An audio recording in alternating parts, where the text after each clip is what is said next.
मंगलम भगवान विष्णु मंगलम गरुणध्वजः मंगलम पुंडरीकाक्षौ मंगलायतनो हरे। कृष्णाय वासुदेवाय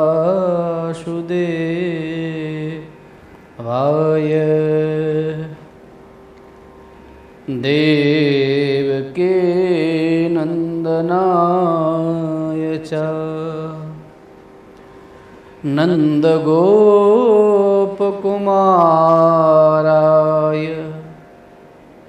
गोविंदाय नमो नमः। श्री सच्चिदानंद घनस्वरूपिणे कृष्णाय चानंत सुखाभिवर्षणे विश्वोद्भवस्थान निरोध हेतवे नमो वयं भक्तिरसाप्तये ऋषम्।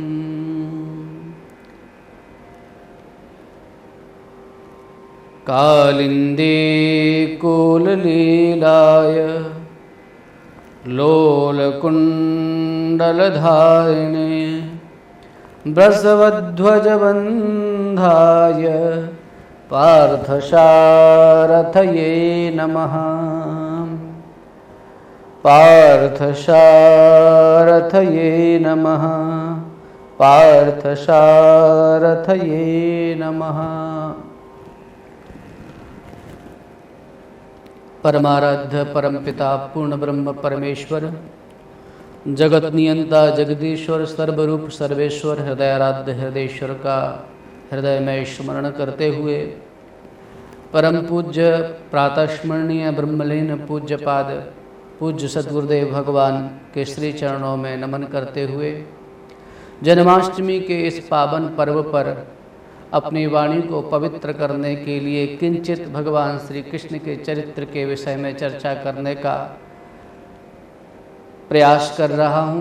आशा है सुधीजनों को, सज्जनों को, श्रोताओं को रुचिकर प्रतीत होगा और उनके हृदय में भगवान श्री कृष्ण की भक्ति का संचार होगा। इसी भावना से भावित होकर के जन्माष्टमी के इस पावन पर्व पर मैं आप सभी के समक्ष उपस्थित हुआ हूँ।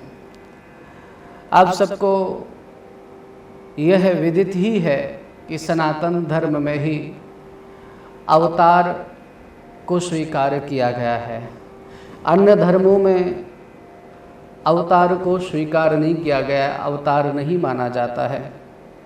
जैन धर्म में, ईसाई धर्म में, मुस्लिम धर्म में, अन्य जितने भी मतांतर हैं, मजहब हैं, उन किसी भी मजहबों में अवतार को स्वीकार नहीं किया गया है। हम सब के लिए यह प्रसन्नता की बात है कि हमारे सनातन धर्म में परिपूर्णतम परमात्मा का अवतार माना गया है। उस परम चेतना का किसी एक आकार में व्यक्त होना विशिष्ट रूप से यही अवतार है। यद्यपि श्रुति भगवती कहती है कि वह अजन्मा है, वह अरूप है, तथापि श्रीमद् भगवत गीता यह डिम डिम घोष करती है, यह नाद करती है कि जब अधर्म की वृद्धि होती है और धर्म का ह्रास होता है, तब अधर्म के उन्मूलन के लिए और धर्म की स्थापना के लिए उस परब्रह्म परमात्मा का प्राकट्य होता है।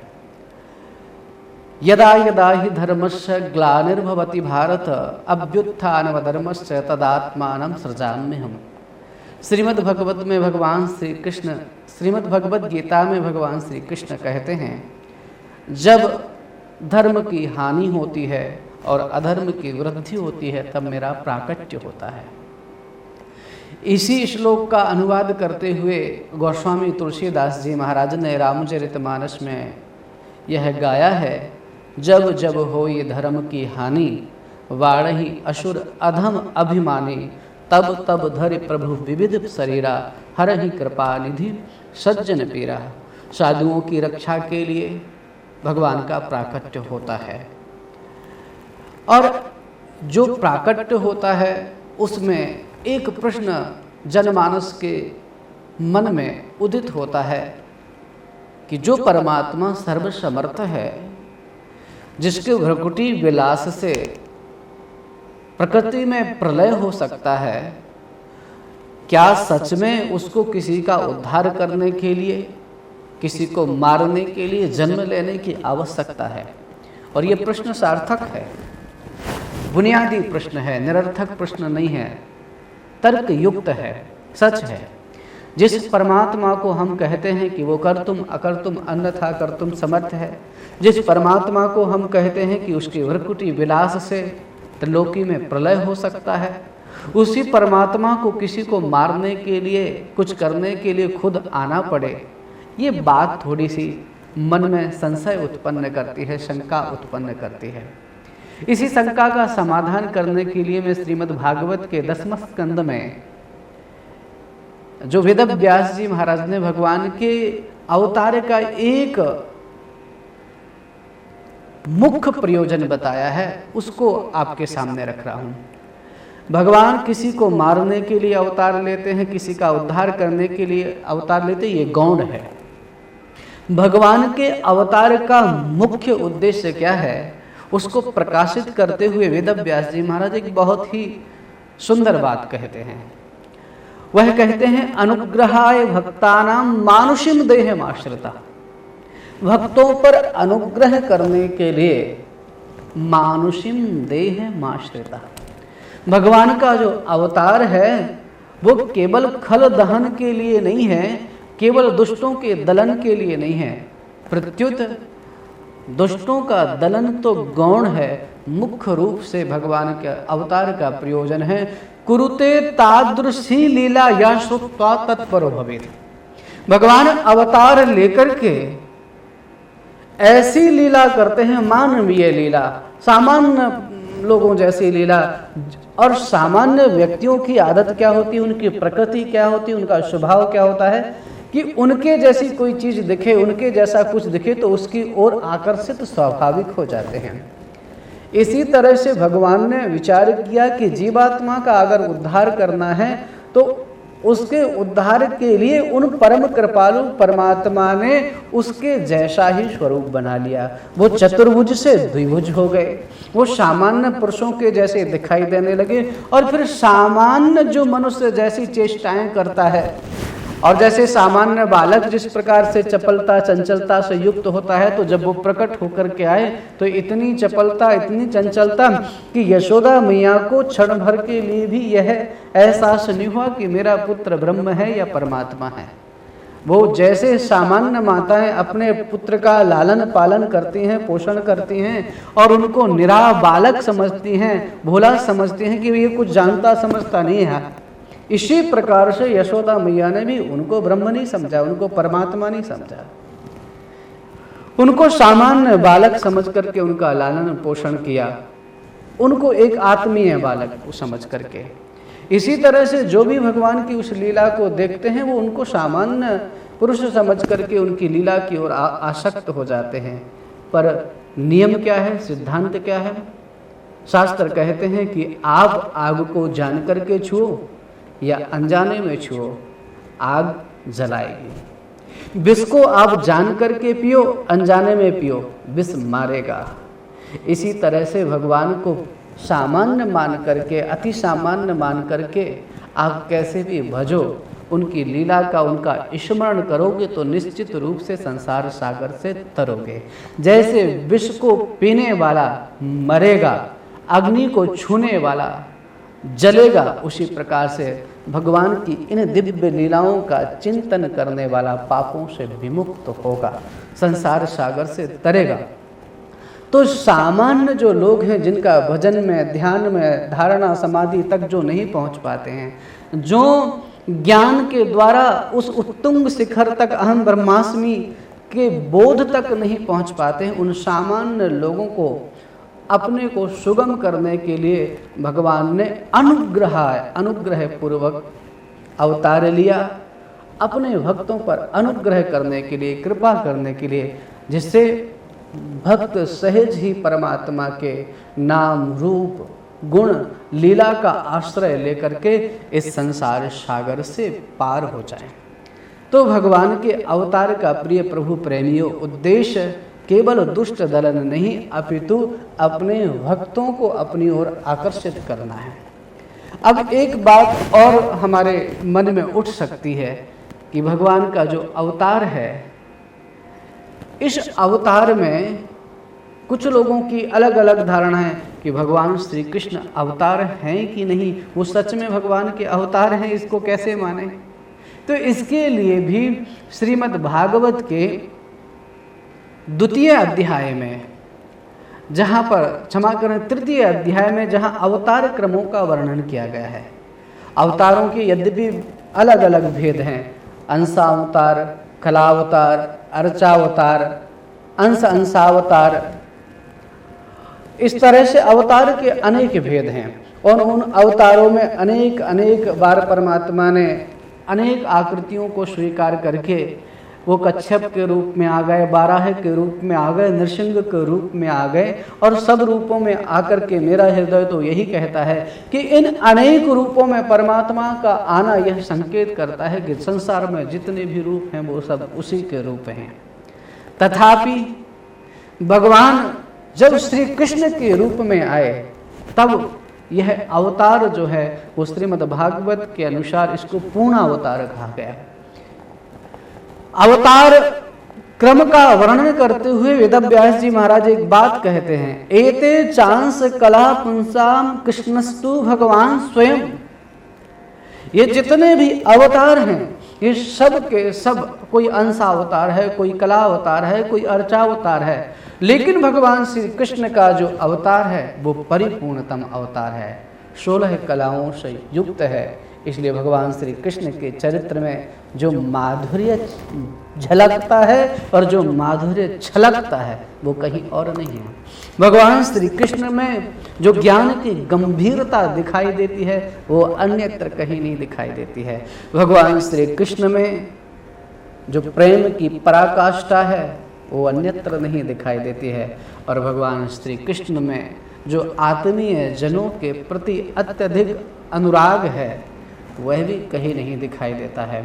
भगवान श्री कृष्ण का आरंभ से लेकर के लीला संवरण तक उनकी लीला का चिंतन करें तो सुधीजन यह समझेंगे कि उनकी लीला में सब कुछ परिपूर्ण है, कुछ भी अपूर्ण नहीं है।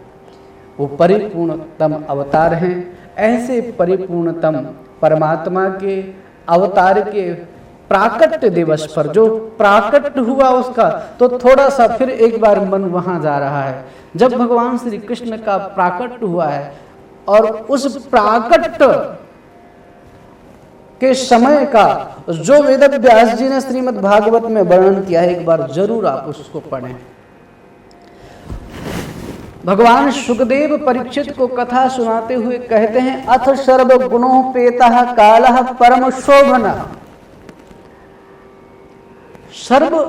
अथ सर्व गुणोपेतः कालः परम शोभना। भगवान के जब प्राकट्य का समय आया तो जो काल भयंकर था वो भी सुंदर हो गया। नद्यः प्रसन्न सलिलः, नदियों में पवित्र जल बहने लगा।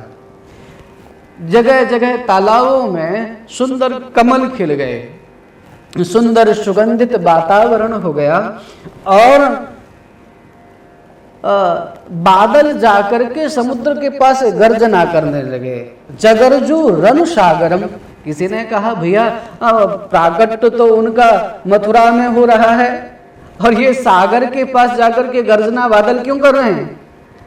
तो किसी भावुक हृदय के व्यक्ति ने कहा कि वो सागर के पास जाकर के इसलिए गर्जना कर रहे हैं कि सागर के पास बादल जाते थे और कहते थे, हमने सुना है कि तुम्हारे अंदर भगवान का वास है, वो क्षीरसाई परमात्मा तुम्हारे अंदर रहते हैं। सागर ने कहा हाँ रहते हैं। तो सागर से बादलों ने कहा मुझे उसका दर्शन तो कराओ, मैं उनका दर्शन करना चाहता हूं, मैं उनसे मिलना चाहता हूं। तो सागर ने कहा उनका दर्शन करने के लिए हृदय शुद्ध होना चाहिए, अंतःकरण पवित्र होना चाहिए। जब तक अंतःकरण पवित्र नहीं होगा तब तक तुम उस प्रतुष्ट परमात्मा का दर्शन नहीं कर सकते हो। तो बादलों ने कहा अंतःकरण पवित्र करने के लिए मुझे क्या करना पड़ेगा? सागर ने कहा इस खारे जल को ले जाओ और इस खारे जल को मीठा बना करके वर्षों लोगों की सेवा करो, और जब तुम वर्षों तक बरसते बरसते सेवा करते करते तुम्हारा अंतःकरण पवित्र हो जाएगा, तब तुम्हें भगवान का दर्शन होगा। बादलों ने कहा हम इतने दिनों से भगवान के दर्शन की लालसा लेकर के यहाँ आते थे, पर मुझे दर्शन तुमने नहीं कराया है। आज वह परमात्मा प्रकट हो रहा है, और आभी कैसा रहा है? सजल जलद सुंदरम सांद्र पयोद सौभगम। भगवान का जो श्री विग्रह होगा, बादलों ने कहा वो मेरे समान ही होगा, हमारे जैसे वो घनश्याम बन करके आएंगे। इसलिए जगर जो रन सागरम, सागर के पास जाकर के बादल गर्जना करने लग जाते हैं। उसके बाद जो वर्णन वहां पर होता है कि देवकी के सामने भगवान श्री कृष्ण का प्राकट्य कैसे हुआ, वह भी अद्भुत है। देवकी के सामने भगवान श्री कृष्ण का जब प्राकट्य हुआ तो वहां एक बात कही गई, देवक्याम देव रूपण्याम विष्णु सर्व गुहासहा निशीथे तम उद्भूते जायमाने जनार्दने। निशीथे तम उद्भूते, अर्धरात्रि में जो अत्यधिक अंधकार से युक्त थे, उस समय जो देवकी कैसी थी? देव रूपण्याम, जो साक्षात देवमयी हो गए थे। उस देवकी के गर्भ से भगवान का प्राकट्य हुआ। देवक्याम देव रूपण्याम विष्णु सर्व गुहासहा, जो सब में वास करता है, सब में रहता है, आज वह प्रकट हुआ। तो आपको क्या लगता है? एक शिशु की भांति प्रकट हो गए? एक सामान्य स्त्री जिस प्रकार से किसी बालक को जन्म देती है, क्या भगवान का भी जन्म वैसे ही हुआ? नहीं नहीं नहीं। भगवान का जन्म जब हुआ उससे पहले की थोड़ी सी ये घटना सुनिए। जब भगवान का प्राकट्य हुआ, देवकी ने अपनी आंखों के सामने क्या देखा? तमद्भुतम बालक मम्मुजे क्षणम चतुर्भुजम शंख गदायुधायुधम श्रीवत्स लक्ष्म्यम गल सौभिकौस्तभम पीतांबरम सांद्र पयोद सौभगम। ये सामान्य बालक नहीं है, ये सामान्य जैसे स्त्रियां बालकों को जन्म देती हैं, बालक रोने लग जाता है, ऐसा नहीं है। वेदव्यास जी महाराज कह रहे हैं तमद्भुतम बालक अम्बुजे क्षणम, ये जो बालक प्रकट हुआ है, ये बालक कैसा है? अद्भुतम बालकम। ये अद्भुत बालक क्यों है? क्योंकि ये बालक कैसा है? इस बालक के ये का स्वरूप है क्या है? बोले इस बालक के रोम रोम में ब्रह्मांड व्याप्त है। बालक का प्राकट्य हुआ और वो सर्व प्रकारेण अद्भुत है। तमद्भुतम बालक अम्बुजे क्षणम। आपने देखा होगा प्राय जब सामान्य बालकों का जन्म होता है तो उनके नेत्र बंद होते हैं, और जब इनका प्राकट्य हुआ तो अम्बुजे क्षणम, उनकी आंखें खुली हुई थी। साधारण बालकों का जन्म होता है तो कोई वस्त्र पहन करके थोड़ी बालक प्रकट होता है, जन्म लेता है। इनका तो जब जन्म हुआ तो पीतांबरम सांद्र पयोद सौभगम, मेघश्याम शरीर पर पीतांबर सुशोभित था। ऐसे जब बालक का दर्शन माँ देवकी ने किया तो हाथ जोड़ करके वो प्रार्थना करने लगी। वसुदेव जी ने दर्शन किया तो वह भगवान की स्तुति करने लगे, और फिर उनकी स्तुति को सुन करके भगवान ने बाल रूप धारण किया। और कृष्ण पक्ष भाद्र मास अष्टमी तिथि के बुधवार के दिन रोहिणी नक्षत्र में परमात्मा ने इस भारतवर्ष को धन्य किया, इस भारत भूमि को यह गौरव दिया कि हम कह सकें कि उस परम चेतना ने इस भारत भूमि में आकर के इस भूमि को धन्य कर दिया। ऐसा कोई देश नहीं है जो कह सके कि परमात्मा का प्राकट्य उस भूमि में हुआ। ये भारत भूमि ही ऐसी है जहाँ ऋषियों का, जहाँ परमात्मा का प्राकट्य हुआ है, उनका अवतार हुआ है। तो भगवान के इस अवतार दिवस में हम सभी भाव और प्रेम के साथ इस उत्सव को मनाएं। अधिक से अधिक भगवान के नाम का संकीर्तन करें, जप करें, पूजा पाठ करें। केवल नाचना और गाना ही नहीं, इस दिन को अविस्मरणीय बनाने के लिए अपने सामर्थ्य के अनुसार जो दीनहीन हैं उनकी सेवा करें।